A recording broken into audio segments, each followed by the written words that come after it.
Assalamualaikum warahmatullahi wabarakatuh. Selamat petang, salam Malaysia Madani. Selamat datang ke program CDL sesi ke-38 ya, untuk kluster IPG. Dan pada petang ini, seperti biasa, kita akan berkongsi pertamanya dengan snippet dan kedua adalah satu sesi perkongsian. Dan di sini saya ingin mengambil kesempatan untuk mengucapkan terima kasih kepada barisan urus dia yang bertungkus lumus menyediakan sesi ini uh, pada setiap minggu, boleh dikatakan pada setiap minggu. Dan pada petang ini, tuan-tuan dan puan-puan, saya Encik Zulkifli bin Mahayuddin menggantikan Encik Doktor yang berbahagia Dr. Abdul Hadi Mat Darwish selaku moderator, kerana beliau ada urusan yang terpaksa diselesaikan ya. Jadi untuk memulakan acara pada petang ini, tuan-tuan dan puan-puan, mari kita ikuti sesi snippet bersama dengan Dr. Mahinda. Silakan. Tuan-tuan dan puan-puan, kita selalu dengar tentang styles of leadership dan sebagainya. Tapi hari ini saya nak bincang tentang true leadership. Kepimpinan yang benar. Bacalah apa jua buku tentang kejayaan organisasi dan sebagainya. It always reflects leadership. Kepimpinan itu begitu penting ya. Bermula daripada satu institusi keluarga pun. Family. Ibu dan bapa, siapa pemimpin keluarga itu. So leadership is so important at all levels. Di setiap peringkat. Tapi apa sebenarnya true leadership? Siapa sebenarnya true leader? A true leader has the confidence to stand alone, the courage to make tough decisions, and the compassion to listen to the needs of others. Saya suka yang terakhir tu, the compassion to listen to the needs of others. Kadang-kadang kita jadi pemimpin, kita lupa. We are more concerned about ourselves, our prestige, kenaikan pangkat kita, nak dapat yang terbaik. Tapi dalam proses itu kita lupa anak buah kita. Tapi mana-mana organisasi, it's not about us. It's about the people in the organisation, everyone. Daripada pegawai keselamatan, pengawal keselamatan sampai ke apa yang berlaku di cafeteria kalau sekolah lah, institusi itu. So it is so important bahawa we must get it right with leadership. True leaders don't create followers. Kalau anda lihat paparan di sebelah kanan. True leaders don't create followers. They create more leaders. So you have to create more leaders. Everyone has leadership qualities. Hanya jumlah dia mungkin berbeza, the quantity or the type of leadership, the quality of leadership. But everyone can lead. So what is a true leader? Bagaimana kita nak lihat true leadership ini? Cara anda bekerjasama dengan pasukan anda. Bagi seorang pengetua atau guru besar, pasukan guru untuk mencapai hasrat atau matlamat sekolah. Dia berhasrat untuk membentuk kemahiran dalam kalangan staf dia untuk sampai ke potensi yang optimum, full potential. Kerana kita kena kenal pasti, ramai di antara guru kita tu ada dia punya kelebihan sendiri selain daripada aspek PDP. Dan jangan lupa, bila anda jadi pemimpin dan perkara ini saya sebut banyak-banyak kali, you have to lead by example. If you become a leader, you don't have a choice. Daripada pakaian, daripada cara you letak kereta, everything. You have to be close to perfection. anda akan bina strong trusting relationship. Orang boleh percaya pada kita. Bukan kalau siapa kongsi dengan kita maklumat, lepas tu kita cakap pada 5 orang lagi. Kita cakap pada 5 orang, jangan bagi tahu orang lain ya. Saya bagi tahu you aja. Tapi kita tak tahu 5 tu akan cakap pada 5 yang lain. Jangan bagi tahu orang lain ya, saya bagi tahu pada you aja. Dan before you know it, maklumat akan tersebar. Dan maka tak ada apa pun confidential dalam organisasi. So, sabar.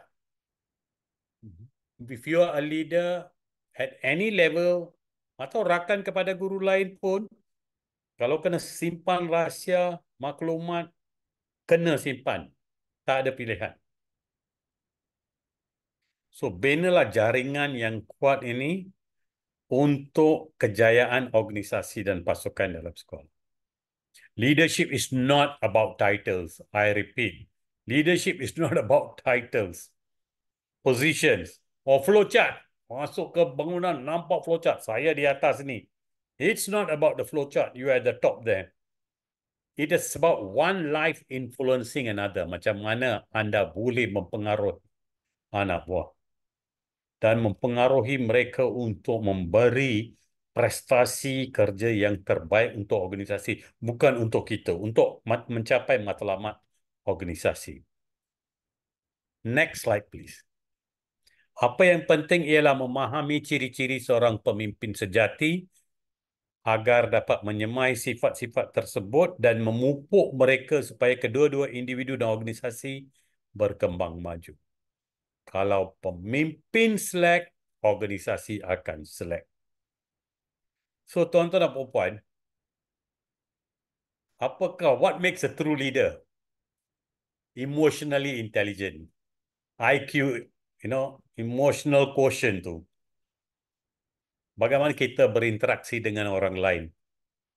Bagaimana kita memahami perasaan orang lain. Motivasi, empati dan cara kita berhubung dengan orang lain. Yang kedua, effectively communicate. Selalu nak dengar. Saya gunakan ungkapan the magic of listening and being listened to. The magic of listening and being listened to. Kita tak boleh lari, kena dengar. Walaupun negatif atau positif, we have to listen. Kita minta pandangan, kita minta cadangan. Jangan lupa bila kita cakap dengan orang, kita mesti ada eye contact. Kita accountable. Kalau berlaku kesilapan, pemimpin tak boleh kata, siapa buat tu, siapa buat ni. It's not about that. When you're a leader, something goes wrong, you take the blame. So true leaders don't just talk. NATO, NATO. No action, talk only. So you remember you need action and the action must be effective and efficient. Integrity sangat penting. If you make a mistake, don't be shy to admit it. Jangan lupa kualiti pemimpin yang benar, courageous and visionary.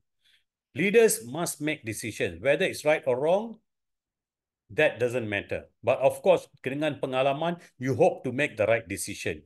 Dan before you make decision, anda akan buat penilaian tentang pilihan A, B dan C. Tentang keputusan atau decision. Dan yang terakhir ialah uplifts and values others. People like to be treated well. Pagi-pagi kadang-kala 7:30. Doktor, saya nak bawa anak saya, tidak nak bawa. Of course, di sekolah bukan mudah kerana nak prepare relief dan sebagainya. Tapi kita cari juga cara. Because remember, if anything happens, you will be feeling guilty for the rest of your life. So value others, understand others, ada empathy. Next slide, please. So tuan-tuan dan puan-puan, 5 tadi jangan lupa. So bila saya baca buku Robin Sharma, The Leader Who Had No Title, kadang-kala tanpa jawatan dan title itu, pengarah ketimbang pengarah, ketua panitia, tak semestinya ketua panitia baru boleh jadi hebat. Tanpa itu pun boleh juga. These are all. Of course, yeah, you have a title, but let's qualify. Pastikan anda boleh menyahut cabaran jawatan itu. bila anda diberi jawatan, menyahut cabaran, nak memegang jawatan, nak gunakan title itu. Next slide, please. So, tuan-tuan dan puan-puan, itu saja daripada saya. Ini adalah satu tajuk yang sangat rapat dengan jiwa saya. Banyak kali saya dah cakap tentang leadership, tapi 2 minggu lepas saya fikir ada satu something yang missing, iaitu true leadership. Keikhlasan, ya. Tentang kepimpinan yang benar, bukan yang pura-pura. So, tuan-tuan dan puan-puan, ilmu itu kita boleh dapat daripada pelbagai sumber, daripada buku, makalah, majalah dan sebagainya. Bacalah. Buku itu taklah begitu mahal pun, setengah buku. Saya suka tulisan-tulisan oleh Brian Tracy. Mudah saja baca dan banyak ilmu dapat daripada situ. Dan jangan lupa, ilmu itu kita juga boleh dapat daripada sembang profesional dengan rakan-rakan kita. Right? Kita boleh dapat banyak ilmu. Pergi ke kantin pun sambil minum, sometimes we are talking something professional. But if we talk about our students, talk with passion, not with ridicule, not with being judgmental. Bukan bagi label. When you talk about children in the staff room or in the cafeteria, about your students, talk with them, talk about them with passion. When it comes to well-being of children, it's always positive, positive, positive. And in teachers, they trust what the teachers are doing. Tak ada pun nazir. So, tuan-tuan dan puan-puan, reading is thinking, listening is also thinking, and thinking is also thinking. One thought leads to another thought. Tuan-tuan dan puan-puan, itu saja daripada saya. Don't forget, it is easier to build strong children than to fix broken adults. And if a child can't learn the way we teach, maybe we should teach the way they learn. Itu saja daripada saya pada hari ini. Sekian, terima kasih. Baik, terima kasih sekali lagi kepada Datuk Mahinder Singh di atas perkongsian sejenak tadi, ya, berkaitan dengan leadership. Ingat lagi kata-kata beliau tadi, ya, great leader bukannya untuk create follower but to create more leaders, ya. Dan kita tak mau jadi NATO. Itu yang dapat kita simpulkan daripada perkongsian sebentar tadi.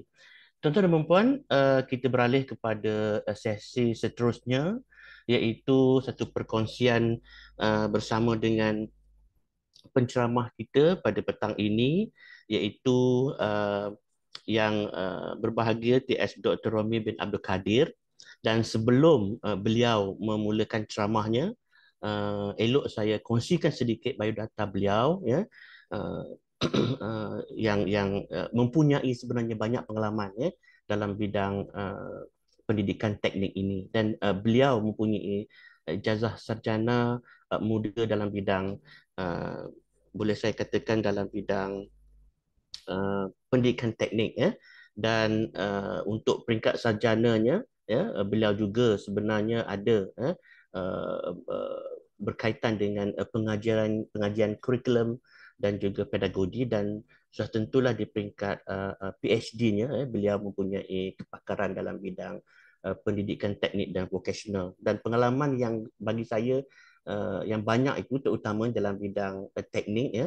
Beliau pernah bertugas sebagai seorang juruteknik, ya, di salah sebuah syarikat Jepun, ya, sedikit masa lalu. Dan pada hari ini, tuan-tuan dan puan, kita berpeluang mendengar, ya, ataupun mungkin kita boleh bertanya soalan, ya, pada petang ini dengan tajuk apa yang ingin disampaikan oleh yang berbahagia Dr. Romi, iaitu kepentingan revolusi industri 4.0 ataupun IR 4.0, dalam pendidikan. Dan sesuai dengan itu juga sebenarnya pengalaman Dr. Romi terlibat dalam inovasi, ya, sama ada di peringkat kebangsaan maupun di antarabangsa. Jadi tanpa melengahkan masa lagi, saya ingin menjemput, ya, yang berbahagia TS Dr. Romi Abdul Kadir, yang sebenarnya adalah seorang ketua jabatan, ya, dari Institut Pendidikan Guru Kampus Pendidikan Teknik Jadi untuk itu tanpa membuang masa, dengan hormatnya saya mempersilakan. Silakan doktor. Okey, terima kasih pada moderator Cik Zul rakan saya daripada mantan juga pensyarah daripada IPG kampus Ipoh. Alright. Assalamualaikum dan selamat petang kepada yang berusaha Datuk Dr. Mahinder Singh. Okey. Saya fikir seorang individu yang sangat berpengalaman dalam bidang pendidikan. Sekarang jadi penasihat pendidikan pada KPM dan mantan IAB kalau tak silap saya, sebelah saja dengan IPG kampus pendidikan teknik ini. Okey, jadi kepada begitu juga kepada semua rakan-rakan guru di luar sana yang dapat bersama dalam sesi perkongsian dalam program CDL ataupun Connecting Dot Learning pada petang ini. Jadi suka saya untuk berkongsi sikit sebanyak berkaitan apa yang dikatakan IR 4.0 dan pentingnya di dalam pendidikan. Yang saya fikir sangat sangat laju sekarang ni pentasan teknologi dan sebagainya yang relate dengan revolusi industri 4.0 ini. Jadi ada dua skop yang ingin saya sampaikan. Yang pertama adalah berkaitan penerangan tentang apa yang dikatakan revolusi industri 4.0. Okay? Itu yang pertama. Yang kedua, apa kaitan IR 4.0 ini di dalam bidang pendidikan. Okay? Barang harus diingat, sebagai guru, sebagai pendidik, untuk sesuatu perkembangan teknologi ini kita lah jadi dia punya main dia. Sebab ilmu yang disampaikan adalah melalui guru. Jadi kalau guru sendiri tidak faham ataupun tidak jelas ataupun masih agak keliru tentang perkembangan teknologi terutama berkaitan IR 4.0 ini, saya rasa kita sedikit bukan gagal, kita sedikit ada kekurangan di situ. Okey. Jadi pada tahun 2019 saya menjalankan satu kajian di kampus IPG Pendidikan Teknik. Jadi kajian yang saya jalankan ini adalah untuk melihat sejauh mana kefahaman, pengetahuan, siswa guru. Kalau di IPG kita memanggil pelajar-pelajar ini adalah siswa guru. Okey. Kalau satu ketika dahulu kita panggil di guru pelatih. Okey. Jadi saya mau lihat, saya nak lihat sejauh mana pengetahuan, kesediaan siswa guru IPG kampus pendidikan teknik ini bagi menghadapi revolusi industri 4.0. Okey. Itu juga pensyarah. Okey. Ada dua responden di situ, ada dua kategori responden. Jadi dapatan kajian menunjukkan pengetahuan dan kesediaan siswa guru IPG kampus pendidikan teknik ini terhadap revolusi industri 4.0 masih berada pada tahap sederhana. Okey, masih berada pada tahap sederhana. Dan saya fikir sebagai seorang pensyarah, perkara ini perlu penting untuk disampaikan kepada siswa guru.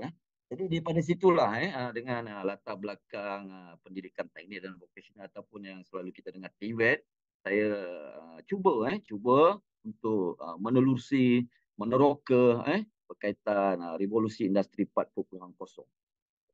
Jadi itu yang dikatakan revolusi industri 4.0 ataupun dengan arti kata lain boleh saya katakan revolusi 4.0 ini adalah merupakan pemerkasaan struktur pengurusan industri dan komersial yang menekankan pembangunan teknologi digital. Yang sekarang ni kita memang bercakap tentang digital learning dan sebagainya. Itu juga AI.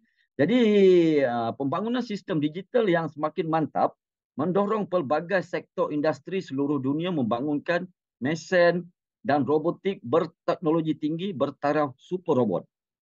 Okey? Itu yang pada segi istilah revolusi industri 4.0. Okay?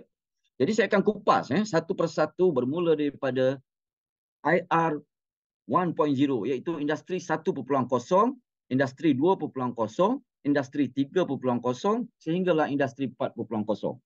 Sedar atau tidak sebenarnya kita dah mula sikit sebanyak masuk ke industri 5.0. Tapi untuk perkongsian pada petang ini, saya akan hanya menjelaskan tentang industri 4.0 saja dahulu. Okay. Jadi bercakap tentang IR 4.0 ataupun revolusi industri 4.0 ini, sedar atau tidak, kita telah berada dalam revolusi ini dari tahun 2016 lagi.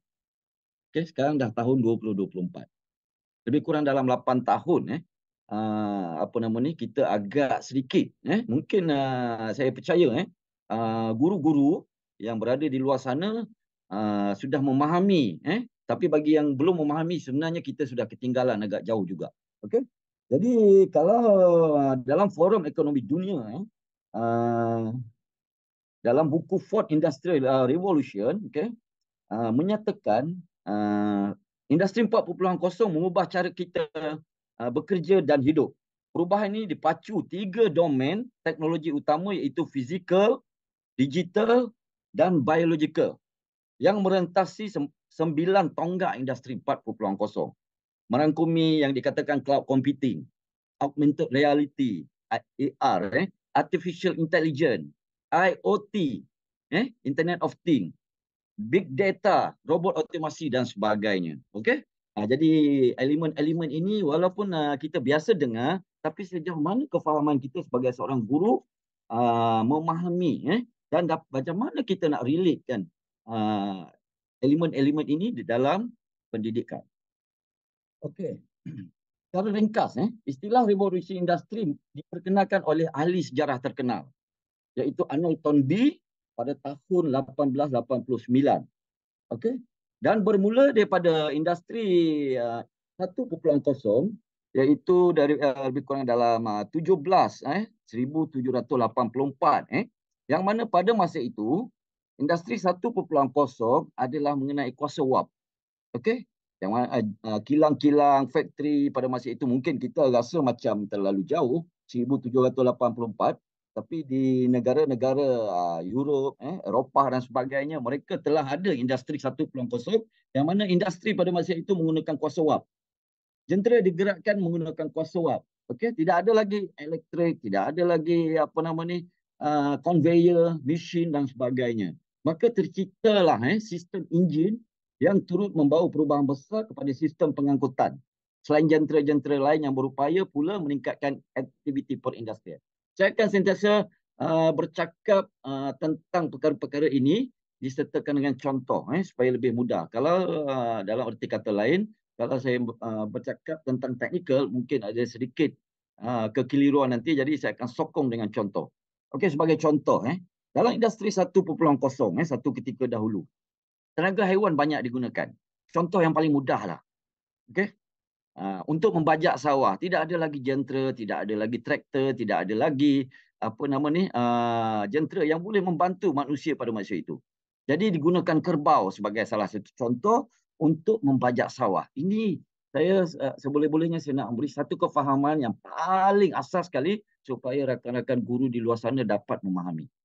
Jadi ini yang dikatakan industri 1.0 yang digerakkan tenaga pada masa itu menggunakan kuasa wap, menggunakan tenaga haiwan dan sebagainya. Okey. Jadi beralih pula kepada industri 2.0 sekitar 1870 tahun 1870. Apa yang dikatakan industri 2.0? Okey. Jadi bila sebut tentang industri 2.0 pada masa itu kuasa elektrik telah mula digunakan. Jadi perkembangan teknologi yang melibatkan kuasa elektrik jelas membawa satu lonjakan pada status hidup masyarakat melalui sektor penghilangan secara besar-besaran. Okey. Jadi kalau ikut sejarah industri revolusi industri 2.0 ini bermula daripada 1870 hingga 1914. Okey, saya percaya tidak ada pun audien di dalam ini yang telah dilahirkan pada masa itu. Okey. Jadi kita ingat bila dah ada elektrik sudah cukup untuk menggerakkan tenaga semua dan sebagainya. Tidak cukup dengan itu, revolusi industri 3.0 pula hadir. Okey, nampak di situ Jadi revolusi industri 3.0 ini dia sudah mula menggunakan sistem komputer dan teknologi maklumat. Okay, automation, computers and electronic. Okay, di peringkat akhir revolusi 3.0 ini, teknologi automasi telah mula sedikit sebanyak berkembang. Dan ini iaitu satu keupayaan teknologi yang tidak perlu melibatkan manusia secara langsung. Sebagai contoh, telah ada mula mesin. Yang satu ketika dahulu kita tidak menggunakan mesin kalau dalam industri 2.0 dan industri 1.0. Okay, kalau dalam bidang TVET atau bidang technical, sudah ada computer numerical control, iaitu mesin yang bergerakkan menggunakan sokongan sistem komputer ataupun dipanggil CNC. Okay, itu yang di dalam bidang pemesanan, dan dia ada coding-coding tertentu yang untuk dimasukkan, iaitu contoh berpaksikan X, Y dan Z. Okay, jadi ada banyak mesin-mesin CNC pada revolusi industri 3.0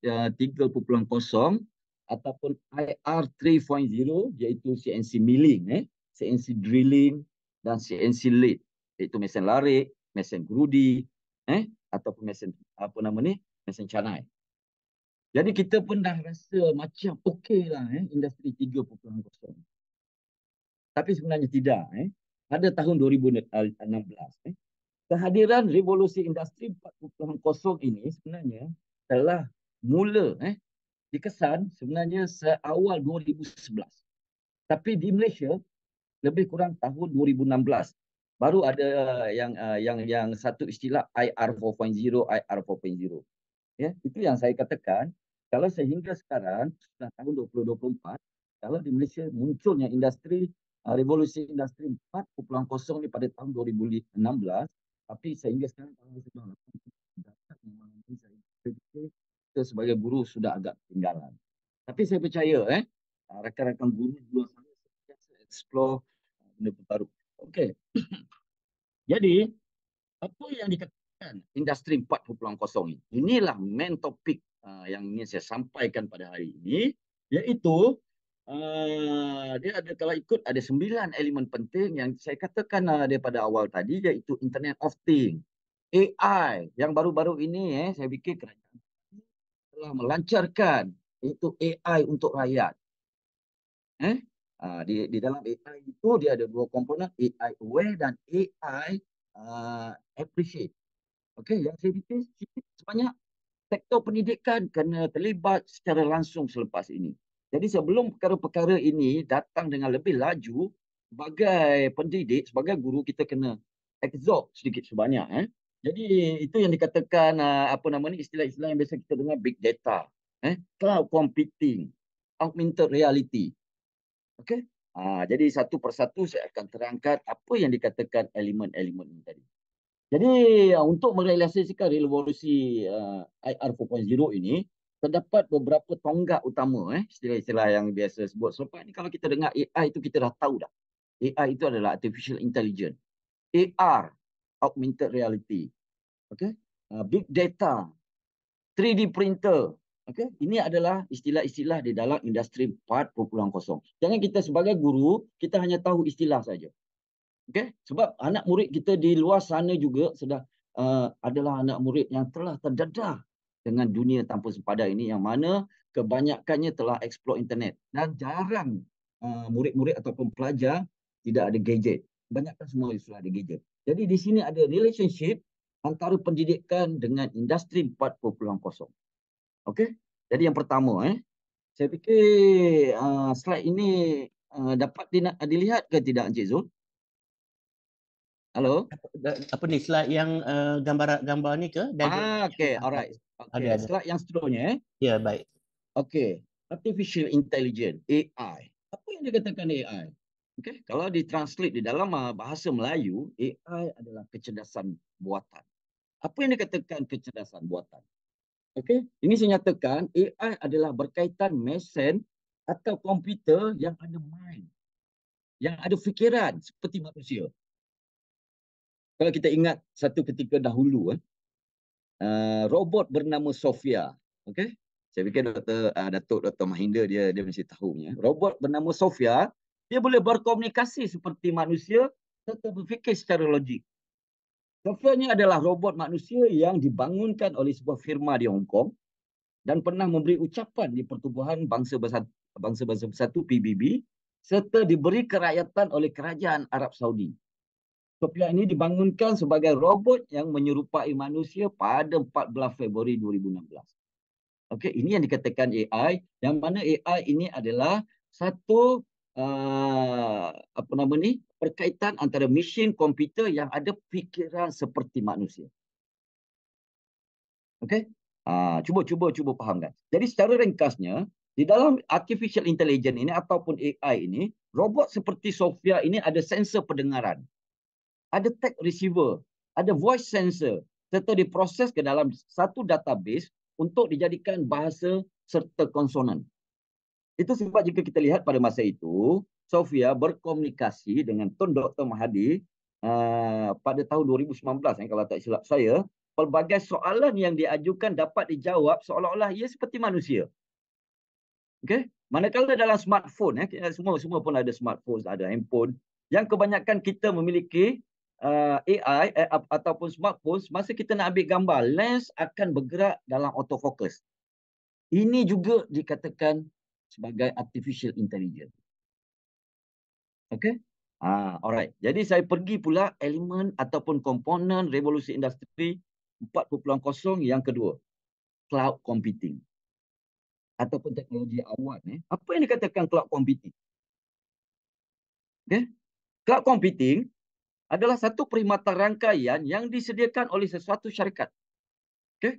Cloud computing menyediakan perkhidmatan network, data storage, data analytic dan data security sebagai contoh TM1 di bawah syarikat Telekom menyediakan perkhidmatan ini. Okay? Contoh lain yang lebih mudah. Semasa PKP, semasa COVID, banyak kerja-kerja buat kita tidak dapat lakukan di pejabat ataupun di lapangan ataupun di tempat kerja kita sebenarnya. Sebagai seorang pensyarah pada masa itu, jadi banyak kita terpaksa menggunakan cloud. Sebagai contoh Google Drive. Okay? Sedar atau tidak, Google Drive kita gunakan semasa tempoh COVID. Okay? Ataupun apa saja application yang kita boleh simpan data. Okay? Mungkin pada segi penyampaian PNP pada masa itu pun kita menggunakan Google Meet. Okay? Ini yang dikatakan cloud computing. Okey, yang seterusnya yang saya fikir tidak kurang pentingnya, Internet of Things, IoT, yang biasa juga kita sebut, okey, yang biasa kita dengar. Apa yang dikatakan IoT? IoT adalah satu elemen tambahan dalam internet, boleh dihuraikan sebagai rangkaian peranti yang mempunyai kecerdasan tersendiri. IoT memudahkan manusia untuk melakukan sesuatu. Contoh, telefon pintar ataupun smartphone yang memudahkan kita mencari lokasi. Ada Google Map, ada Waze. Okay? Sebenarnya kita menggunakan perkara-perkara ini, tapi kita tak sedar, oh ini sebenarnya IoT. Okay? Kalau satu ketika dahulu, untuk kita pergi ke sesuatu tempat, kadang-kadang pepatah Melayu ada menyatakan, malu bertanya sesat jalan. Tapi sekarang tak perlu lagi dah kita. Kalau dulu kita mungkin tersesat ataupun nak mencari sesuatu lokasi, kita akan kerap berhenti bertanya. Okey, di manakah lokasi ini, di manakah rumah ini, di manakah tempat ini dan sebagainya. Tapi dalam revolusi industri 4.0, sudah ada GPS, sudah ada Waze, sudah ada Google Map yang sekarang ni sangat mudah. Kita saja lokasi kita akan sampai. Dan sebenarnya ada juga kelemahan. Kita tidak menghayati suasana di sekeliling kita. Kita hanya berpandukan kepada destinasi kita sahaja tanpa melihat kiri dan kanan. Ini yang dikatakan IoT. Ataupun dalam contoh lain yang lebih mudah adalah berkaitan smart home. Dari segi keselamatan, apa yang dikatakan smart home, dalam kita biasa mendengar kebakaran. Bila ada berlakunya kebakaran, penghuni di rumah terperangkap. Bila terperangkap, sudah tentulah akan berlaku tragedi, kematian dan sebagainya. Tapi dalam sistem IoT yang dihubungkan dengan smart home, masalah terperangkap tidak akan berlaku. Yang mana grill dikunci tetapi dihubungkan dengan sensor suhu, sensor asap dan siren diaktifkan dan disambung kepada water sprinkler. Jadi di sini menunjukkan IoT ini banyak membantu kehidupan manusia pada hari ini. Okey? Dan contoh juga contoh-contoh lain dalam bidang pendidikan. Mungkin proses peminjaman buku di library juga. Mungkin kita boleh gunakan kaedah IoT ini. Kita tidak perlu ke library, sebalik kita gunakan kaedah IoT ini dengan untuk proses peminjaman buku di library dan sebagainya. Okey, elemen yang seterusnya ataupun komponen IR 4.0 yang seterusnya itu big data ataupun analisis data. Okey, bila sebut big data sudah tentulah data yang besar. Bermula kita lahir hingga sekarang. Okey, sebagai manusia saya fikir setiap individu, setiap manusia yang lahir, dia memerlukan satu dokumentasi yang dipanggil surat beranak. Surat beranak. Cuba kita bayangkan, kalau tidak ada satu storage penyimpanan data yang besar, maka kita punya kehidupan ataupun kita punya alam sekeliling kita akan dipenuhi dengan kertas-kertas. Itu juga bank yang menyimpan begitu banyak maklumat tentang akaun, tentang tentang keluar masuk transaction keuangan dan sebagainya. Jika tidak ada tentang big data, okey, sudah pasti dunia akan dipenuhi dengan kertas. Jadi di sini big data membantu menyimpan segala maklumat manusia dan sebagainya di dalam satu storage. Ini juga salah satu elemen di dalam IR 4.0.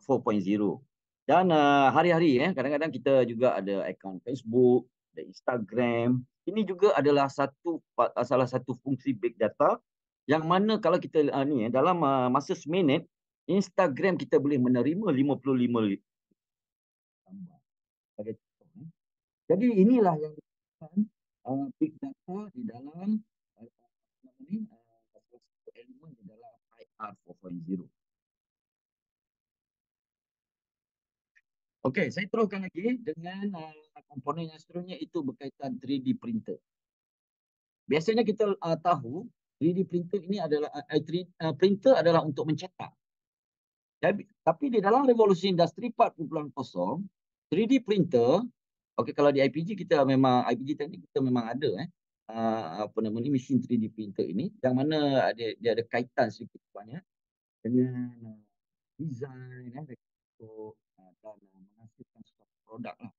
Jadi 3D printer ini dia adalah satu alat yang boleh mencetak pelbagai bentuk dalam bentuk yang mungkin hexagon ataupun bentuk bulat, asalkan kita buat sesuatu design itu di satu tempat, iaitu di satu software yang dipanggil AutoCAD, CAD Inventor dan sebagainya, dan kita pass melalui SD card, di situ dia akan mencetak. Yang selama ini kita berfikiran printer hanya mencetak kertas, tapi sekarang objek pun boleh dicetak. Ini yang dikatakan 3D printer. Ini juga salah satu elemen penting di dalam revolusi industri 4.0. Okey, elemen yang seterusnya berkaitan AR. Okey, augmented reality. Apa yang dikatakan AR? AR adalah gambaran sebenar yang mewakili keadaan sebenar. Sebagai contoh, pilot yang sedang menjalani latihan di airport Senai, tetapi landing di airport Osaka, Jepun. Industri akan ni memainkan peranan penting di dalam industri 4.0 kerana ia dapat membantu menyediakan maklumat visual yang tepat dalam masa yang tepat kepada orang yang tepat dan di tempat yang tepat. Semua yang tepat. Ini yang dikatakan AR ataupun augmented reality. Okey. Jadi contoh lain berkaitan penghasilan AR ini adalah penghasilan business card yang bersaiz kad kredit tapi boleh dihubungkan dengan sistem AR. Business card tersebut dapat menunjukkan maklumat produk serta maklumat lengkap tentang syarikat dengan teks ringkas tapi padat. Okey.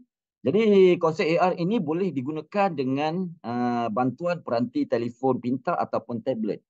Menurut Effendi, tahun 2020, okey, tahun 2020 pada masa ini, anggaran penduduk dunia mencecah 7.6 bilion.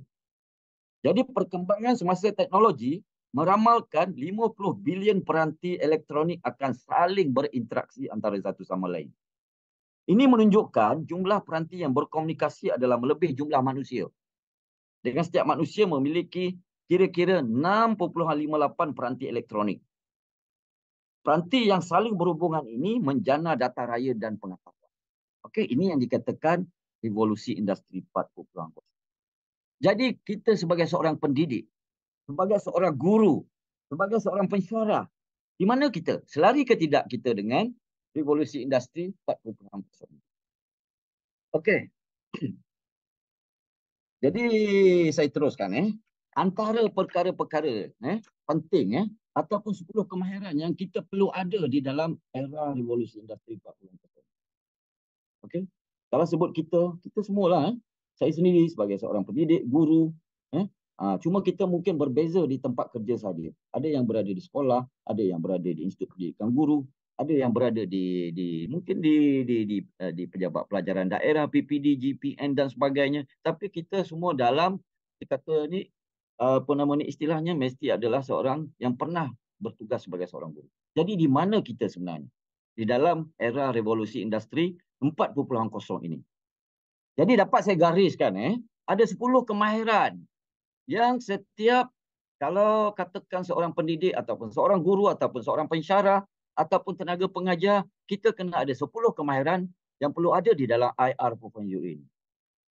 Okay? Jadi mampukah kita menginsankan teknologi? Ini istilah menginsankan teknologi, yang mana istilah menginsankan teknologi ini dapat tak kita absorb, dapat kita menghayati, dapat tak kita meletakkan perkara teknologi ini di dalam minda kita. Okay? Selain pada mengajar, itu dah tugas hakiki. Tapi sejauh mana kita sebagai seorang guru dapat menginsankan teknologi? Okey, kemahiran yang pertama yang saya dapat gariskan yang perlu ada pada setiap pendidik, pada setiap guru adalah complex problem solving. Apa yang dikatakan complex problem solving? Okey. Jadi sekarang ni pelbagai masalah di dalam, kalau kita tak payah pandang jauh, di dalam bilik darjah. Dalam bilik darjah ada 1001 macam ni masalah sebenarnya. Okey. Ada 1001 macam masalah. Masalah pelajar tidak faham content knowledge yang kita bagi. Masalah pelajar kerap ketandas. Ini secara spontan saja saya terfikir, saya bercakap. Jadi masalah murid datang lambat. Okay? Jadi apa kita sebagai tindakan kita sebagai seorang guru? Mungkin kita boleh melakukan kajian tindakan. Okay? Mungkinlah. Itu bagi guru yang mungkin proaktif untuk melakukannya. Jadi ini kemahiran ini kita kena sentiasa menyelesaikan masalah yang berlaku di dalam kelas supaya kita selari. Masalah tidak ada capaian internet di dalam kelas. Sedangkan kita nak mengajar ataupun kita nak sharing kita punya bahan. Okey, ini kemahiran-kemahiran kita mesti boleh menyelesaikan masalah-masalah yang berlaku di dalam bilik darjah. Supaya kita sentiasa aware ataupun kita sentiasa inline dengan revolusi industri 4.0. Okay? Jangan kita mengharapkan, ini mesti masalah ini kita serah kepada pihak pentadbiran sekolah sebagainya. Ini kemahiran saya harap rakan-rakan guru kita boleh menyelesaikan apa saja masalah yang berlaku di ruang lingkup sama ada di sekolah dan sebagainya, terutama masalah di dalam bilik darjah. Ini kemahiran yang kita perlu ada. Okay? Complex problem solving. Okay. Yang kedua, critical thinking. Ini juga satu kemahiran untuk kita selari inline ataupun kita di dalam era revolusi industri 4.0 ini. Kemahiran yang kedua yang saya boleh katakan paling pentingnya perlu ada pada setiap individu yang bergelar seorang guru, bergelar seorang pendidik, critical thinking. Apa yang dikatakan critical thinking? Kita mesti berfikir secara tersusun, sistematik dan menyeluruh. Okey, guru yang bagus, guru yang baik, guru yang sentiasa proaktif, dia sentiasa berfikir semacam begini, tersusun, sistematik dan menyeluruh supaya ilmu yang kita hendak sampaikan tadi sampai kepada pelajar. Okey. Dan kita kena juga alert dengan perkembangan apa sahaja tentang isu-isu pendidikan dan dapat menjawab.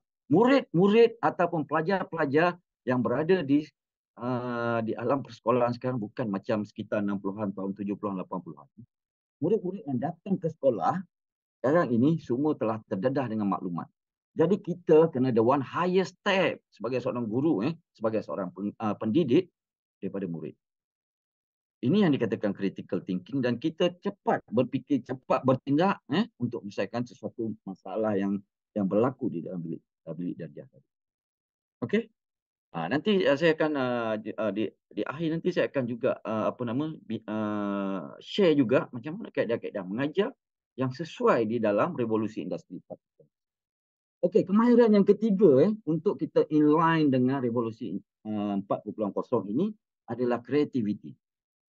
Cikgu perlu mempunyai kreativiti. Kita tidak boleh bergantung lagi kepada talk and chalk di dalam kelas. Kita tidak boleh lagi bergantung kepada papan putih.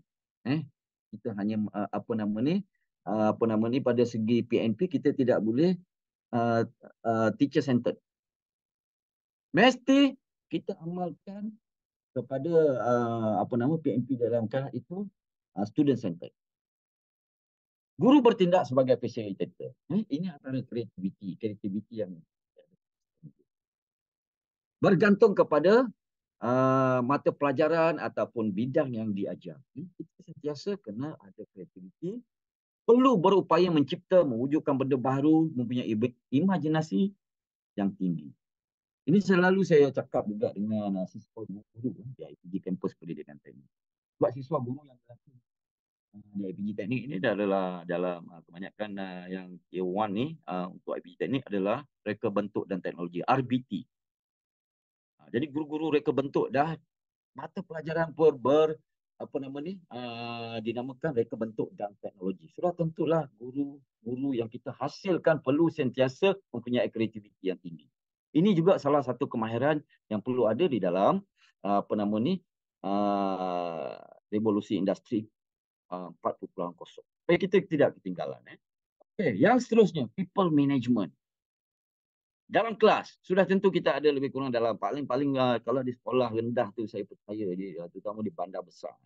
Kadang-kadang ada mencecah sampai 40 orang di dalam kelas. Bukan mudah sebagai seorang guru untuk mengawal kelas dengan bilangan murid yang tinggi. Kadang-kadang dengan kelengkapan di dalam kelas pun kurang, kursi meja yang agak usang, obsolete dan sebagainya. Jadi ini juga salah satu kemahiran yang perlu ada pada setiap guru. People management. Bagaimana kita nak menguruskan kelas itu? Perlu berupaya menggerakkan manusia untuk mencapai matlamat, bekerja dalam pasukan. Ini yang dikatakan people management. Dan saya fikir ini adalah komponen yang keempat. Ataupun kemahiran yang keempat perlu ada pada seorang guru di dalam era revolusi industri. Okey, yang seterusnya. Yang ini coordinating with other. Apa yang dimaksudkan coordinating with other? Perlu bekerjasama antara panitia, antara jabatan, antara pasukan, antara individu. Perlu, tidak boleh lagi stand alone. Baik di dalam PMP dan sebagainya. Kadang-kadang di STEM, pelaksanaan STEM di sekolah, dia terpisah-pisah. Macam mana? Kadang-kadang saya ada juga berbincang dengan beberapa guru di luar sana, macam mana pelaksanaan STEM ni kita nak diadakan di sekolah. Sebenarnya STEM dia bukan satu mata pelajaran, tapi dia adalah satu komponen yang perlu ada kerjasama antara panitia sains, panitia matematik, panitia RBT. Ini yang dikatakan coordinating with other. Kita tidak boleh bergantung kepada panitia matematik saja, sains saja. Mesti ada coordinating with other. Sebab yang kita nak hasilkan ini, yang kita nak hasilkan adalah kita bukan nak hasilkan produk, kita nak menghasilkan manusia yang akan menjadi seorang manusia yang berguna di luar sana nanti. Okey. Jadi kalau di dalam bidang TVET, dalam bidang pendidikan teknik dan vocational, terutama di KV, saya percaya ada juga mungkin rakan-rakan guru KV di dalam ini, mesti ada kerjasama dengan industri. Kita tidak boleh bergantung kepada mesin-mesin kita yang ada sahaja di dalam bengkel. Mesti ada, mesti kena ada. Ataupun yang biasa kita istilahnya networking. Networking kena strong.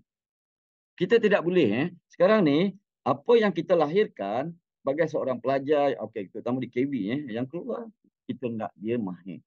Sedangkan yang ada di mesin di sekolah itu mungkin yang konvensional. Yang konvensional. Tapi sedangkan di industri dia telah menggunakan robotik, telah menggunakan computer numerical control punya mesin yang tidak ada mungkin di sekolah. Yang mana mesin di sekolah kebanyakan mungkin sudah agak usang ataupun ada, tapi tak banyak yang mungkin tidak dapat digunakan oleh sebilangan besar murid-murid. Jadi inilah pentingnya kita kena ada connecting with other. Okay? Supaya murid atau pelajar yang kita lahirkan itu tidaklah dia jadi macam ganjil apabila dia masuk ke sektor perindustrian. Yang mana mungkin secara basic dia dapat di sekolah ataupun di KV, tetapi bila dia pergi industri dia, di sini perlu sebagai seorang guru kemahiran ini kena ada. Kerjasama antara satu sama lain. Connecting with other. Okay. Yang seterusnya, emotional of intelligence. Apa yang dikatakan emotional of intelligence? Perlu tahu mengurus emosi. Okay? Perlu tahu. Kita perlu tahu macam mana kita nak mengurus emosi. Jadi kalau dalam 2 tahun lepas, banyak kerja buat kita berada di rumah secara menguruskan kerja kita ataupun bermesyuarat kelas secara online. Rupa-rupanya bila kita duduk 2 tahun, saya fikir 2 tahun lah dalam keadaan kita bekerja, kalau kata sebagai seorang guru kita mengajar PDPR dan sebagainya semua. Rupa-rupanya duduk di rumah bekerja secara online ini lagi memenatkan berbanding kita berada di sekolah ataupun di dalam bilik darjah. Kenapa saya katakan begitu? Sebab bermain dengan online, bermain dengan ini. Jadi kalau kita gagal menguruskan emosi kita, jadi terus terang saya cakap. Memang kita boleh duduk di rumah, kita boleh sambil bermesyuarat, kita boleh makan, minum dan sebagainya. Mungkin kita boleh berehat, tapi bukan. Bagi saya tidak sesuai sebenarnya untuk dalam tempoh yang panjang kita berada di rumah untuk buat kerja, tak boleh. Jadi macam mana kita nak menguruskan emosi kita yang agak tertekan dengan beban tugas apa semua. Jadi ini juga kemahiran. Mesti kita ada satu daya pemikiran macam mana untuk mengatasi kita punya emosi daripada tertekan dan sebagainya. Nak sekarang ni dengan kita punya pelbagai isu-isu dalam pendidikan. Okey. Jadi langkahnya mungkin pencen awal. Ini bukan saya saya mengatakan guru yang pencen awal itu dia tidak dapat mengurus emosi dengan baik, tetapi ini adalah salah satu. Jadi untuk kita berada di dalam revolusi industri 4.0 sebagai seorang pendidik, kita mesti ada kemahiran menguruskan emotional of intelligence. Okey? Jadi kita kena tahu sebab di dalam kelas pelbagai ni. Ini pun salah satu kemahiran yang perlu ada sebagai seorang guru di dalam era revolusi industri 4.0. Okey, yang seterusnya judgment and decision making. Okey, bila sebut judgment and decision making, guru perlu ada juga kemahiran, perlu ada perlu ada kemahiran untuk membuat keputusan. Katakan pada hari itu, kita masuk ke kelas, berlaku ketidakcukupan bahan untuk melibatkan amali. Apa keputusan kita buat supaya PNP tidak terganggu? Nak tak nak PNP perlu dijalankan. Adakah kita perlu menggunakan kita punya keuangan sendiri dan kita claim kemudian, ataupun kita menggunakan bahan terbuang, ataupun apa saja. Ini yang dikatakan decision making. Kita kena pantas membuat satu keputusan. Perlu tahu banyak maklumat dan tahu menimbangkannya untuk membuat satu keputusan. Ini juga satu kemahiran yang perlu ada pada guru-guru di luar sini. Kemudian yang saya fikir yang ketujuh iaitu service orientation. Okey, service orientation. Service orientation ini macam mana servis kita terhadap murid-murid di dalam kelas. Okay, ini pun kita perlu faham. Orientation ini keupayaan kita ialah untuk melatih guru. Okey, macam kami di IPG, kita punya job spec adalah melatih guru. Kena banner, kena tambah apa sahaja kepakaran, apa sahaja kemahiran. Kalau guru pun sama, kena sentiasa menambah kepakaran dan kemahiran. Kita tidak boleh bergantung dengan kita punya knowledge sedia ada. Kena sentiasa. Jadi bagi saya tidak ada cara lain untuk kita menambah ilmu, untuk menambah kita punya pengetahuan melalui pembacaan.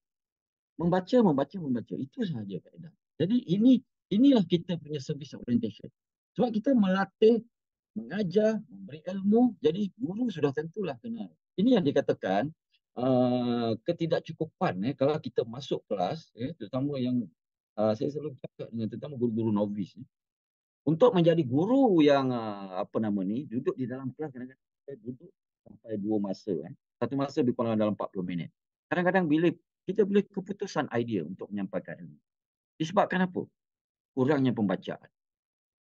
Ini sangat penting. Kemahiran yang perlu ada di dalam era revolusi industri 4.0. Okey. Elemen ataupun komponen yang seterusnya, negotiation. Perlu tahu berunding. Okey. Perlu tahu berunding, terutama dengan murid-murid di dalam kelas itu. Tidak perlu ada, saya percaya kita telah dilatih, ada 2 atau 3 perkara yang kita mungkin di dalam kelas, kita tak boleh terlalu autokratik. Kita tak boleh terlalu laissez-faire. Kita tidak boleh terlalu juga demokratik. Mesti ada negotiation. Kadang-kadang murid agak keberatan untuk berada di dalam bilik darjah. Bawa pergi mereka keluar. Okey. Bawa mereka di lapangan sebenar. Okay, kalau dalam mata pelajaran yang melibatkan pertanian, bawa mereka pergi di luar. Okey. Itu aktiviti luar bilik darjah dan sebagainya. Ini yang dikatakan negotiation. Walaupun kita mengajar itu murid tahun 1, 2, 3, yang kita anggap, dia tidak ada lagi. Yang kita perlu fikir, biar dia dengar apa sahaja yang kita nak sampaikan. Tak. Perlu ada negotiation dengan murid-murid. Okey. Ini yang saya fikir yang ke-9 dan yang ke-10 kemahiran yang perlu saya dah gariskan, iaitu cognitive flexibility. Okey. Ini apa yang dikatakan cognitive flexibility? Perlu biasakan diri dengan perkara baru, situasi baru, tahu nak adapt. Apa-apa yang datang. Sesuaikan diri dengan apa juga keadaan. Okay. Perubahan kurikulum sentiasa berlaku.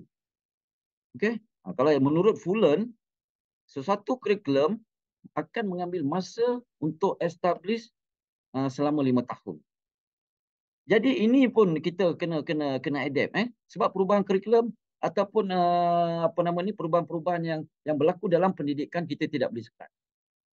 Okay. Jadi kita kena ada cognitive flexibility. Perlu biasakan diri dengan perkara baru. Apa sahaja yang datang di dalam sistem pendidikan kita kena adopt. Kita kena accept dan sesuaikan diri dengan keadaan tersebut. Okey. Jadi inilah 10 kemahiran yang perlu ada pada setiap guru untuk mendepani revolusi industri 4.0. Kalau tidak, kita akan ketinggalan. Di awal tadi saya ada bercakap sebab revolusi industri 4.0 dan sekarang sebenarnya telah masuk sedikit sebanyak IR 5.0. Yang kita tak boleh adopt lagi IR 4.0 ini, telah datang pula IR 5.0. Okey. Jadi inilah perkara-perkara yang kita sebagai seorang guru perlu ada. Jadi saya nak kongsikan juga kalau sebut tentang revolusi industri 4.0. Jadi kita sebagai seorang guru tak boleh lagi terikat dengan kaedah PNP yang lama. Sebagai contoh, kita masuk mengajar, kita gunakan kaedah syarahan. Okey, kita gunakan kaedah main peranan, social drama. Okey, ataupun kaedah demonstrasi yang saya fikir itu kaedah-kaedah yang boleh dipakai, bukan tak boleh. Tetapi itu kaedah-kaedah konvensional. Jadi dapat saya katakan di dalam revolusi industri 4.0 ini murid-murid telah kadang-kadang maklumat ataupun pemikiran murid-murid yang sedia ada sekarang ini tidak sama dengan murid-murid zaman persekolahan kita. Kenapa saya katakan begitu? Sebab murid-murid dah terdedah dengan internet. Kebanyakan, boleh saya katakan, dia bermula daripada tahun 1, tahun 2, tahun 3. Mereka sudah ada gadget sendiri. Okay? Jadi sudah tentulah mereka ada banyak maklumat. Kadang-kadang di dalam TikTok, di dalam YouTube, di dalam apa sahaja, Google, internet, mereka dah explore. Jadi mereka datang ke satu pengetahuan. Jadi nak tak nak kita sebagai guru, kita kena ubah cara kita mengajar dalam era revolusi industri 4.0 ini. Itu kaedah mengajar heutagogy. Apa yang dikatakan heutagogy? Nanti saya akan jelaskan. Apa yang dikatakan pedagogy? Apa yang dikatakan cybergogy? Ini saya fikir 3 kaedah PNP yang perlu dikuasai oleh guru-guru di luar sana. Sebab kalau tidak, kita akan sentiasa dipersoalkan. Sebab murid tanpa pergi sekolah, mereka pun dah boleh explore internet. Mereka dah boleh sedikit sebanyak mereka tahu apa di dalam apa nama ni, tentang ilmu-ilmu tersebut. Banyak yang dikongsikan di dalam YouTube, di dalam TikTok. Jadi dekat mana kita sebagai seorang guru? Fungsi kita, peranan kita di dalam era ini. Okey, yang pertama, Heutagogy. Heutagogy adalah satu pembelajaran berpusatkan pelajar ataupun murid. Okay? Pelajar boleh memilih apa yang mereka mahu. Sebagai contoh, saya ambil contoh di dalam bidang otomotif. Mungkin guru nak mengajar tajuk pada hari itu sistem transmisi, manual.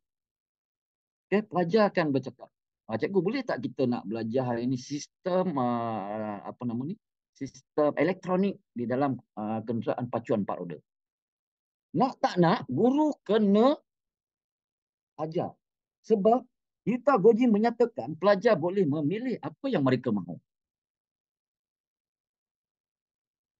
Tapi bukanlah semua benda yang pelajar hendak di dalam konteks bilik darjah bila mereka masuk ke kelas, okey, kita terpaksa layan, tidak. Tetapi bila asalkan dia relate dengan mata pelajaran yang kita ajar, kita sebagai guru kita kena ajar. Kita tak boleh kata, oh tidak, ini belum sampai lagi dalam silibus. Jadi, nak tak nak, itulah tadi saya cakap, 10 kemahiran guru sentiasa kena ada. Sentiasa knowledgeable. Sebab budak boleh pilih apa yang dia nak belajar pada hari ini. Kadang-kadang dia datang ke sekolah, dia dah dapat sikit sebanyak tentang information yang tergambar di kepala dia. Yang kita tak jangka pun pada hari itu yang mungkin kita nak ajar topik lain, tapi mereka fikir topik lain. Kita kena layan. Ini yang dia katakan Heutagogy. Jadi pendekatan ini diperlukan kerana era ini, murid kita tak boleh sekat lagi mereka punya pemikiran. Kita punya pengetahuan, apatah lagi kemahiran. Justru, tiada halangan untuk pelajar mengetahui sesuatu perkara. Kita tak boleh sekat. Dan nak tak nak guru sentiasa kena ada knowledge yang lebih daripada apa yang kita ajar. Okey, itu satu. Okey, yang kedua, pedagogy. Apa yang dikatakan pedagogy? Okey, pedagogy ni dia berasal dari peer to peer. Peer to peer ni bermaksud pembelajaran terbuka. Cara baru untuk kita melihat kerjasama semasa belajar. Okey? Okey, semasa belajar. Jadi pedagogy ini murid dengan murid berbincang, guru sebagai facilitator. Jadi kalau guru-guru yang biasa dengan Jamboard. Jamboard adalah salah satu kaedah yang kita boleh gunakan untuk implement pedagogy. Murid dengan murid berbincang, kita bagi satu topik, okey? Tapi guru bukan membiarkan murid itu berbincang saja. Guru jadi facilitator. Berilah satu topik yang berkaitan dengan mata pelajaran dia ajar, murid berbincang, bagi mereka sebebas-bebasnya perkara yang tidak dibincangkan supaya mereka lebih berkreativiti. Jadi kita tak boleh sekat, skopnya bincang sampai tak boleh. Okey, ini yang dikatakan pedagogy. Okey, jadi cybergogy pula. Cybergogy ni saya rasa yang berkaitan pembelajaran secara atas talian lah. Yang saya kebanyakan rakan-rakan guru panjang COVID ataupun ni sudah Google Meet, okey, ataupun ni platform Zoom. Okey. Ini pun adalah salah satu kaedah cybergogy. Begitu juga perkongsian bahan. Mungkin kita boleh simpan di dalam satu yang dinamakan Google Classroom. Murid boleh capai bila dia nak. Ini juga perlu dikuasai. Ini antara kaedah-kaedah mengajar yang dalam era revolusi industri 4.0. Okey, jadi sebagai kesimpulannya, manfaat kehadiran IR 4.0 ini adalah umpama emas yang bertaburan di jalanan. Hanya menunggu siapa yang datang mengutik. Okey, manfaatkan juga kemudahan yang ada di tempat di tempat kerja masing-masing. Kalau berada di sekolah tu, gunakan apa sahaja. Sama ada di luar bilik darjah, dalam bilik darjah dan sebagainya. Jika ada smart board lebih baik. Bilik produksi, ada studio dan sebagainya, gunakan, manfaatkan. Namun, di dalam kita mengejar teknologi dan menyediakan pelajar dengan kemahiran serta pengetahuan, perkara pokok yang ingin saya cakap ataupun sampaikan perkara pokok dan yang perlu diberi keutamaan adalah memanusiakan manusia. Tadi saya sebut menginsankan teknologi. Menginsankan teknologi itu adalah perkara yang cikgu perlu ada di dalam diri. Okay, sebagai seorang guru, 10 kemahiran yang disebutkan tadi itu adalah menginsankan teknologi. Kita sebagai seorang guru, kita perlu ada itu. Tapi memanusiakan manusia ini, apakah yang dikatakan manusiakan manusia? Adalah melahirkan murid atau pelajar yang bukan sahaja bijak di dalam teknologi dan mempunyai pengetahuan serta kemahiran bagi mengharungi hidup yang semakin mencabar, tetapi juga murid yang kita nak lahirkan mesti mempunyai akhlak yang baik, sikap yang terpuji, beriman dan mampu berdikari. Ini yang dikatakan manusiakan manusia. Jangan berfikir dalam mengajar teknologi, akhlak, murid punya keterampilan, ini semua kita abaikan. Okey? Tak boleh. Jadi itu yang dikatakan memanusiakan manusia. Jadi itu sahaja yang saya rasa saya dapat kongsikan di dalam program CBL untuk siri kali ini. Manfaat kepada guru-guru ataupun pendengar di luar sana. Okey, sekian. Terima kasih. Assalamualaikum warahmatullahi wabarakatuh. Saya serahkan kembali kepada host. Terima kasih. Baik, terima kasih banyak-banyak Dr. Romi. Saya pun terpaku mendengar perkongsian Dr. Romi sebentar tadi, tak berganjak mendengar tentang IR 4.0 khususnya dalam bidang pendidikan dengan kaedahnya apa semua. Tahniah sekali lagi kepada Dr. Romi. Cuma satu Dr. Romi, mungkin kita punya partisipan nak tengok kot muka Dr. Romi ni tak buka kan. Ada orang nak kenal. Okey, Mungkin di lepas dalam ni IR 4.0 kita boleh boleh jadikan muka kita berbentuk AI. okey, baik. Baik. Tak apa, kebanyakan tu mungkin boleh lah saya boleh cari dalam saya ada juga ada Facebook. Type dia Romi dia akan keluar lah okey, baik. dalam Google Scholar ada saya okey, baik. Okey, baik Dr. Romi. Baik, sebelum mungkin kita kata tadi habis dalam pukul 4 kan, mungkin ada soalan, 1-2 soalan daripada penonton kita ataupun peserta kita dalam sesi petang ini. Jadi mungkin kita bagi sedikit masa jika ada soalan. Cik Wani, kalau ada dalam mana-mana tu soalan yang kalau saya tak terlihat tu boleh WhatsApp saya ke, saya boleh bertanyakan kepada Dr. Romi. Ya? Okey, Encik Zul. Setakat ni belum ada lagi. Belum ada lagi tibet, tak apa. Sementara nak nunggu 1-2 soalan tu mungkin saya bersembang dengan Dr. Romi sekejap ya. Mungkinlah dalam 1 minit, 2 minit begitu. Okey, Dr. Romi, kalau kita tengok kepada peranan IR 4.0 ini dalam pendidikan ini, memang sekarang pun kita PM sendiri pun dah menekankan tentang artificial intelligence itu. So antara menginsankan dan juga memanusiakan guru tu, memanusiakan pelajar kita tu, tadi Dr. Romi dah sebut dah akhlak tu tak boleh kita abaikan.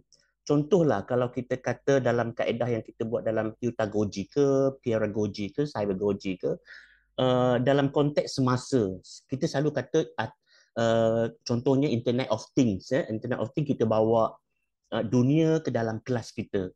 Jadi kalau kita nak kaitkan dengan artificial intelligence, dengan kemahiran yang kita nak bina, yang cikgu ada dari segi critical thinking kepada pelajar dia, boleh tak macam kita bawa isu semasa kan, daripada yang mungkin pelajar kita dia pun tahu di sekolah rendah ke sekolah menengah ke tentang teknologi di Jepun yang begitu tinggi, yang proses akhirnya yang menjadi satu kita kata isu dunia, terutama di sebelah Asia sini, tentang bagaimana kesar radioaktif yang dibuang ke laut dia kata tak ada, tetapi Filipin kita tak sampailah belah-belah sana China mula dah rasa gusar. So di situ boleh tak kita letakkan bahawa kecerdikan ataupun artificial intelligence di sana itu menghasilkan sesuatu yang benefit kepada rakyat Jepun, akhirnya sebenarnya membawa kepada sedikit yang kita belum pasti dia punya disaster tu, ya, malapetaka kepada ancaman ke pencemaran laut. Di situ mungkin kita boleh letakkan bahawa jika anak murid kita,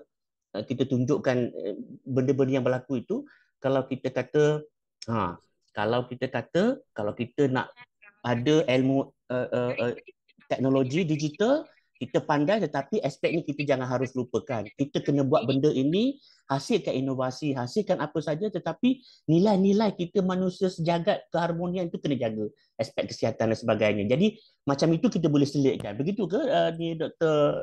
Romi, dari segi kita nak memanusiakan bagaimana teknologi itu sebenarnya bergerak seiring, bukan dia tu berdiri sendiri tanpa memikirkan tentang akhlak manusia tadi itu. Okey. Ulasan ataupun tadi soalan saya fikir saya tak dapat catch up juga mana yang soalan, tapi saya fikir apa yang Cik Zul nak sampaikan itu dia macam nak catch up 2-3 perkara di situ. Tapi saya memudahkan supaya memberi kefahaman kepada Cik Zul dan semua pendengar. Jadi dalam konteks pendidikan kalau kita nak okey, saya boleh katakan AI lah, AI, kecerdasan buatan. Kita nak ambil satu pendekatan ataupun satu contoh yang kita nak sampaikan di dalam konteks AI ini. Okey, sebagai apa nama guru. Jadi yang dikatakan AI ini adalah kecerdasan buatan yang mana mesin dan komputer itu berfikiran seperti manusia. Okey, tadi Cik Zul ada menyebut tentang apa nama ni di Jepun, betul? Okey, Jepun tadi tentang apa tu tadi Cik Zul? Di Jepun itu ada isu baru ni yang bahan apa yang dibuat di sana teknologi itu, sisa buangan itu kita tidak mengancam keselamatan manusia yang ada radioaktif kan. Jadi dia buang ke laut. Dia kata tidak memberi kesan kepada kehidupan laut. Jadi mungkin di situ bila timbul isu orang tak percaya, isu itu kita boleh bawa dengan pelajar. Bermakna setinggi mana pun ilmu yang kita ada berkaitan dengan teknologi, elemen-elemen kemanusiaan itu, akhlak itu perlu kita jaga supaya kita tidak mencemarkan alat itu, maksud saya lah. Yes, faham. Okey, jadi di sini beberapa elemen kita boleh ni. Yang pertama kita boleh gunakan augmented reality. Okey, apa yang dikatakan augmented reality tadi? Gambaran sebenar yang mewakili keadaan sebenar. Jadi bila kita boleh sharing dalam mungkin apa nama ni kejadian membuang radioaktif apa semua dan sebagainya, kita tunjukkan kepada pelajar ini yang dikatakan AR, reality maya. Jadi walaupun kita tak boleh bawa pelajar ke Jepun untuk melihat sisa buang apa semua dan sebagainya, tapi ini kita boleh tunjukkan inilah, dan di situ kita boleh sampaikan beberapa perkara. Oh, jangan, kalau di dalam ini kita apa nama ni konteks PNP ataupun konteks pendidikan, mestilah kita apa nama ni menjaga kebersihan, tidak membuang apa nama ni bahan radioaktif, dan dalam masa sama kita boleh selitkan juga green technology dan sebagainya. Jadi salah satu komponen yang kita boleh gunakan di dalam AR 4.0 adalah AR ataupun augmented reality. Jadi di situ saja kita tak boleh saja perkara yang hanya sekadar konsep, sekadar yang pelajar dapat. Kita boleh tunjukkan perkara sebenar di dalam apa nama ni PNP kita mengikut keadaan situasi pada masa yang apa sebenar dan apa. Ini konsep di dalam AR 4.0 kita boleh gunakan AR, augmented reality. Baik. Ya, rasanya dah menjawab dah tu. Sebenarnya ada boleh dapat Cik Zul Ya, boleh, faham sangat. Sebabnya ada cikgu yang tak dapat ikut ni siaran kita. Jadi dia WhatsApp saya, cikgu boleh ketanyakan yang ni.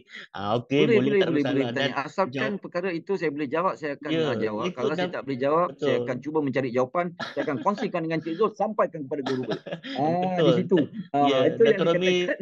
Betul, Dr. Romi. Apa Dr. Romi tadi dia dah tunjuk tangan good macam tu dekat saya. Dah dapat maklumat itu. Terima kasih banyak Dr. Romi. Terima kasih di atas penjelasan itu tadi. Jadi kita kena banyak bermain dengan AR di dalam situasi ini. Ya, betul. Tunjukkan secara realitinya. Ya, okey. Betul. Faham, apa sahaja topik ataupun apa sahaja mata pelajaran ataupun apa sahaja tajuk yang kita ajar. Termasuk juga kami di IPG, Cik Zul. Kita tapi Cik Zul mungkin dah tidak ada lagi di sistem IPG. Mungkin bolehlah apa nama ni sikit sebanyak. Bolehlah sikit-sikit. Ya. Alright. Okey, terima kasih Dr. Romi. Nampaknya Cik Wani, kita ada soalan lagi ke? Tak ada soalan? Kalau tengok dalam chat tu, ada ke? Ada satu, Doktor. Dari Cik Saiful. Okey, Cik Saiful, macam mana Cik tengok ada Ah, apa bunyi soalannya boleh okey. Pada apakah pendapat ini ke? Dr. Romi, apakah Ah, antara Ya. elemen teknologi yang paling update? IoT, AI atau machine learning? okey. Oh, bagi saya semua update. Tapi kalau sebut yang mana paling bila paling AI lah, AI. Artificial AI. Intelligence. Hmm. AI kita ini yang kalau katakan teknologi yang terkini kita kena kuasai, kita kena faham berkaitan artificial intelligence, kecerdasan buatan. Okey. Jadi saya tak dapat menunjukkan secara secara realitinya apa yang, tapi ini adalah teknologi yang paling terkini. Kalau dalam kalau katakan mesin ni dia adalah perkara yang ada sedikit ke belakang. Okay. Mesin ada banyak mesin. Kita ada mesin konvensional. Kita ada CNC yang macam saya sebut, computer numerical control. Saya sendiri pun berada di dalam bidang motivate ni, technical ni. Saya dah merasakan dulu satu ketika mesin sedia ada CN yang ada konsep ataupun dikontrol ataupun dikawal oleh komputer ini itu sudah cukup canggih. Rupa-rupanya tidak. Rupa-rupanya tidak. Ada lagi yang canggih, itu AI, revolusi atau artificial intelligence, yang mana ada konsep hubung kait dengan robotik dan sebagainya. Okey, tadi saya dah sebut juga sedikit sebanyak tentang revolusi industri 5.0. Sebenarnya dah bermula. Jadi itu jangan risau tentang istilah-istilah ini. Sebenarnya apa yang kita perlu kuasai, kita sentiasa alert dengan perkembangan teknologi. Kalau orang kata AI, apa itu AI? Kecerdasan buatan, yang mana AI ini adalah perkara yang sebagai satu contoh yang saya sebut tadi, robot tadi, Sophia. Inilah yang dikatakan yang dikontrol oleh mesin, oleh sistem komputer dan sebagainya. Jadi akan datang, kita pun tak boleh jangka. Ini yang dikatakan dunia VUCA. Volatility, uncertainty, complexity, ambiguity. Akan datang apa lagi yang nak datang ni? Kita tak boleh jangka. Yang itu mungkin platform lain saya akan bercakap. Mungkin saya boleh the next session ke ataupun kita boleh bercakap pula, berkongsi pula tentang khusus untuk AI sahaja dan dunia buka. Ini saya fikir guru-guru kena tahu, kena sentiasa alert dengan perkara-perkara begini. Saya percaya ramai juga tanya apa yang disebutkan, apa yang dikatakan sebagai dunia buka. Apa yang dikatakan volatility. Itu tak apa Cik Zul, itu kemudian. Tapi menjawab balik soalan tadi, AI adalah teknologi paling terkini lah. Yang perlu dieksplor. Saya fikir cikgu kena explore selepas ini. Cari saya baca banyak maklumat tentang AI. Okey Cik Zul? Ya, baik. Terima kasih Alright. Dr. Rumi. Ya. Jawapan yang paling jelas kepada kita semua, dan kita kata sesi yang sangat teruja, tak mengantuk. Kita nak tunggu lagi dan kita tak sabar rasanya Dr. Romi lepas ni kena bagi lagi tu terutamanya bila kita dengar tadi yang Sofia dulu tu, Sapia tu kita dengar. Lepas ni Bukan mungkin Sofia. Sofia. Ya, Sofia. Memang saya nampak memang patung tu betul macam patung perempuan tu saya nampak dia berdiri dekat Dr. Mahathir itu. Lepas ini, apa kata kalau Dr. Romi boleh kongsi dengan cikgu dengan nama yang lain pula, Aminah ke, apa ke, ini kita pakai nama-nama yang nama agak tempatan nampak kan? milah ke. Untuk inovasi. Aminah sesuai lah tu di Negeri Sembilan tu kan Okey, baik. Jadi itu nampaknya kita berada di penghujung sesi. Jadi sebelum kita menamatkan sesi kita pada petang ini, sekali lagi saya bagi pihak CDL hands on mengucapkan terima kasih tidak terhingga kepada yang berbahagia TS Dr. Romi bin Abdul Kadir di atas perkongsian yang berkaitan dengan IR 4.0 dan konteks dalam konteks pendidikan. Terima kasih banyak kerana sudi meluangkan masa bersama guru-guru. Lebih kurang tadi saya tengok ada 184 partisipan ramai tu.